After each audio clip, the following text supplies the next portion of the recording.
I have to say this.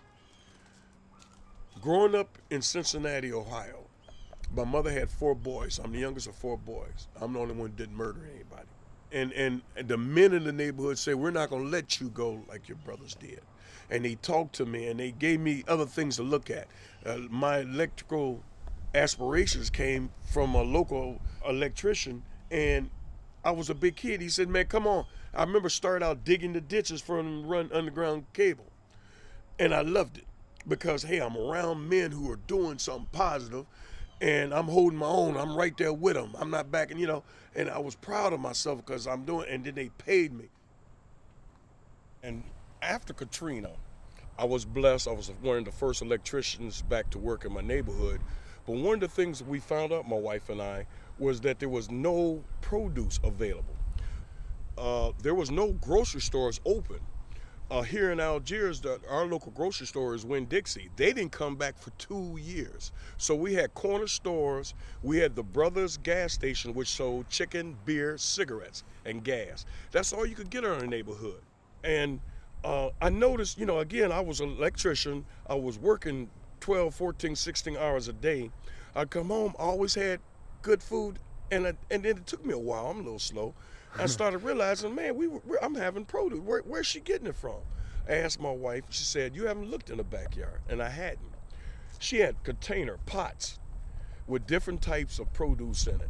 And after learning how my wife fed our family out of pots, every day when I would come home, and I remember I would come up this road, and I would see this lot.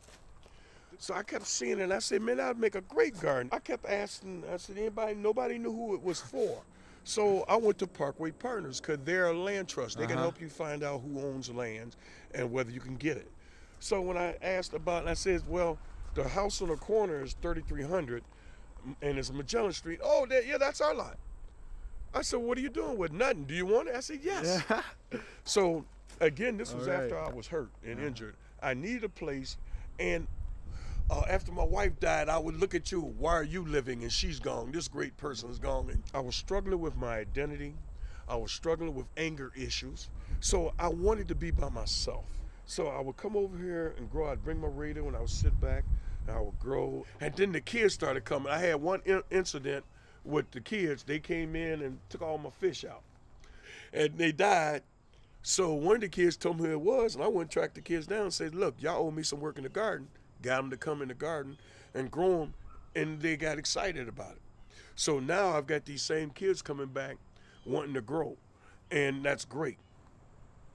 And then people would pass, and it started opening me up. People had asked about the produce, and asked could they have some, could they come in and grow?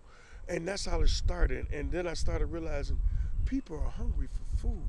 People are hungry for knowledge about growing food. People are hungry about the things to make them happy. So you need little pockets like this, little oasis, a food oasis in each community. And see, look, I don't have enough food to feed everybody, but I got enough seeds.